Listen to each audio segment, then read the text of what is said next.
The hoof-beats of a commando at full gallop, from a Boer rip van Winkel, by Herman Bosman. Every writer has got, lying around somewhere in a suitcase or a trunk, various parts of a story that he has worked on from time to time, and that he has never finished because he hasn't been able to find out how the theme should be handled. Such a story that I've had lying in a suitcase for many years centers around the things that happened to Herman van Wyk. The plot of a story has no particular appeal for me. I feel that to sit down and work out a plot does not call for the highest form of literary inspiration. Rather does that form of activity recall the skill of the inventor. My own stories that I like best are those that have just grown. Some mood conjured up in half a dozen words has set me going, and it has often happened to me that only when I have got to very near the end in the writing of it has the shape of the story suddenly dawned on me. And more than once I have been surprised to find what a very old tale it was that has kept me from the chimney corner. Agreeably surprised, that is, for I have a preference for old tales. My inability to finish writing the story of Herman van Wyk is not due to the denouement not having taken some recognizable form in my mind within the last few hundred words. It hasn't been that kind of a writer's problem. I didn't put my hand in the hat and a story came out that wouldn't unfold. On the contrary, this story told itself quite all right in all its main essentials. What is more, within the first few paragraphs, I realized very clearly to what general class of story it belonged. But there were so many hiatuses between the time when Herman van Wyk was last seen with the remnants of the Losberg Commando towards the end of the Boer War in 1902, and the time when he was captured with General Kemp outside Uppington in the rebellion of 1914. If I could fill in that interval of a dozen years satisfactorily, I would still be able to write the story of Herman van Wyk. Yet the very fascination of this story is intimately bound up with the nature of that lacuna. It is no new thing to have a story of which the end is a mystery, something that the reader must work out for himself, with or without a clue supplied by the author. But when the middle part of the story, which gives atmosphere to the whole sequence of real and imaginary events, is missing, then I feel that I am confronted with an artistic problem of an order that I am not sure it is wise for a writer to tackle. I don't mind writing a story in which the plot is vague, but when the atmosphere isn't there, the background and the psychology and the interplay of situation and character, then what's left is not my idea of a story. The events with which Herman van Wyk was connected in the early part of 1902 were commonplace enough. There are still a number of Boers alive today who were on Commando with him. Kritzinger's invasion of the Cape Colony is an episode that has passed into history, and a considerable body of Boers members of commandos that kept being split up into ever smaller groups succeeded in penetrating to the Atlantic Ocean and in remaining in the field deep inside the Cape Colony long after the main commando had retreated beyond the Vaal. It was in 1902 that Herklaas van Wyk, then promoted to the rank of Veldkornet, caught sight in the blue distance of the unquiet Atlantic. The small body of men pushed on to the beach. They had come a long way from the Transvaal and the Free State, and also from the Karoo, where a number of Cape rebels had joined the fighting forces of the republics. It was a mixed group of burghers that came to a halt on the white sand of the beach south of Oukiep. Facing out to sea, Herklaas van Wyk slowly took off his hat. "It's no good, girls," he called out above the roar of the waves and the wind. "We'll have to go back again.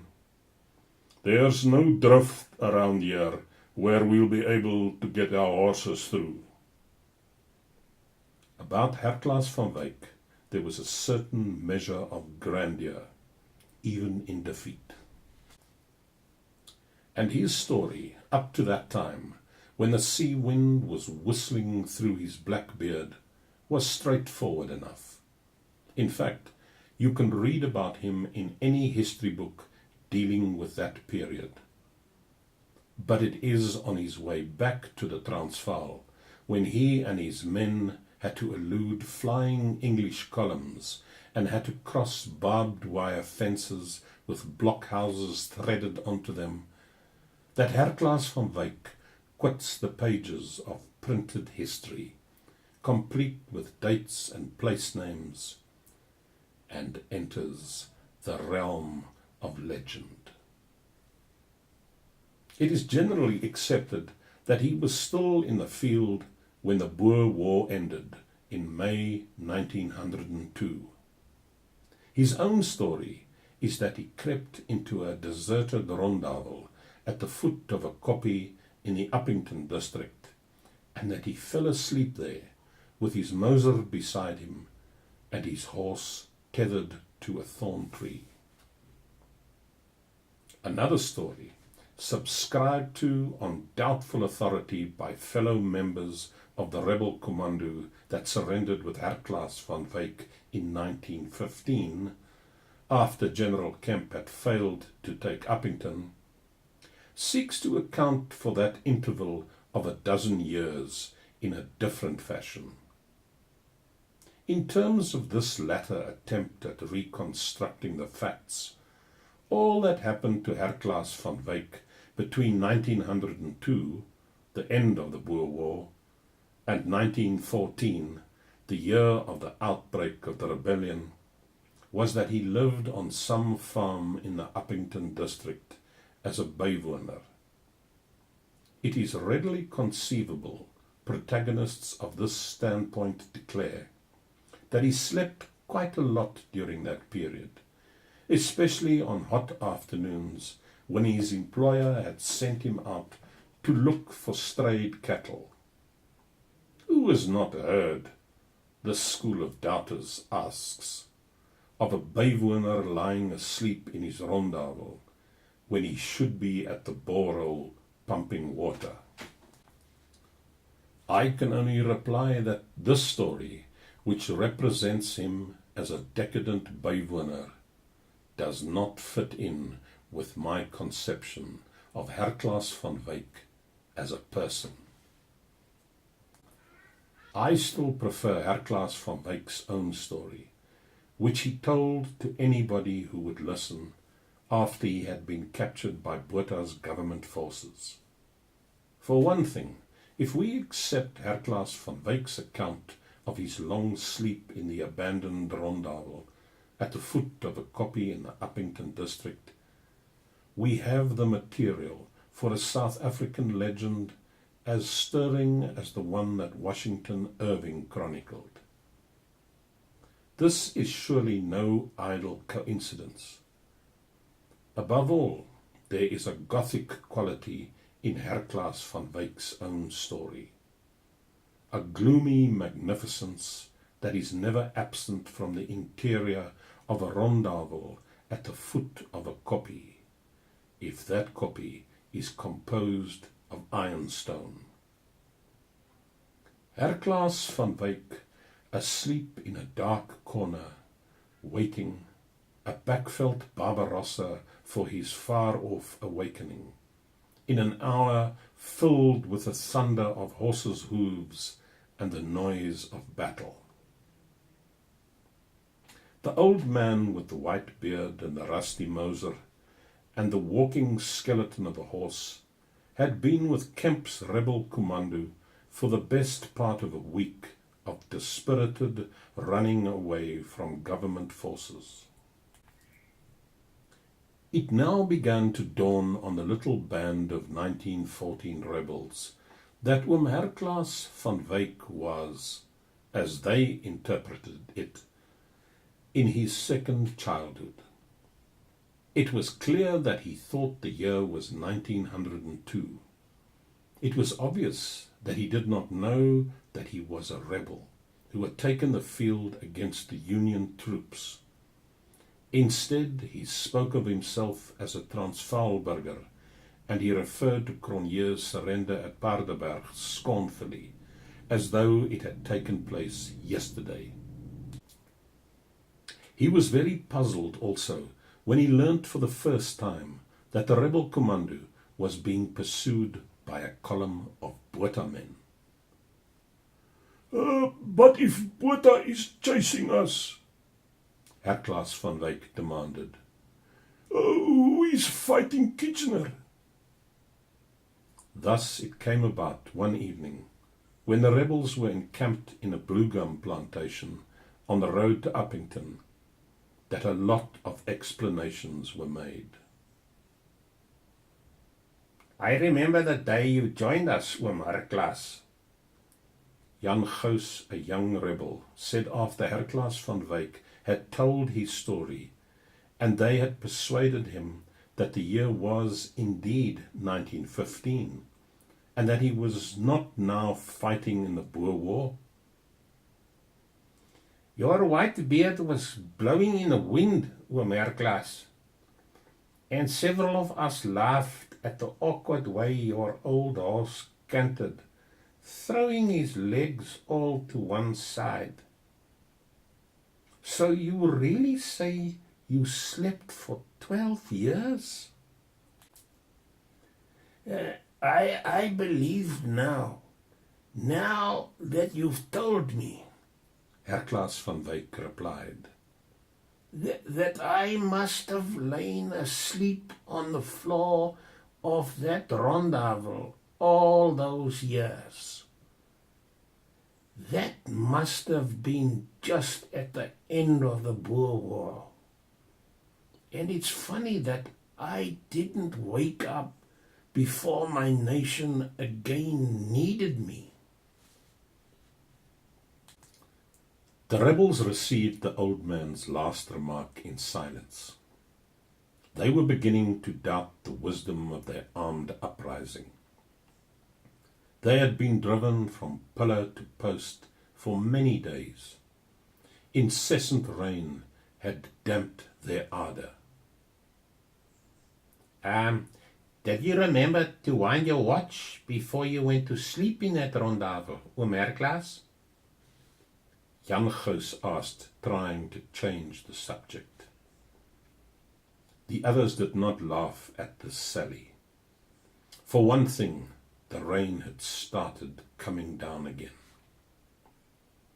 Some of the rebels seemed half inclined to believe Herklaas van Wyk's story, and there seemed to be something inexplicably solemn in the thought of a burgher of the Transvaal Republic going to sleep in the corner of a deserted rondavel with his Moser at his side, and only waking up again a dozen years later, when men were once more riding with rifles slung across their shoulders.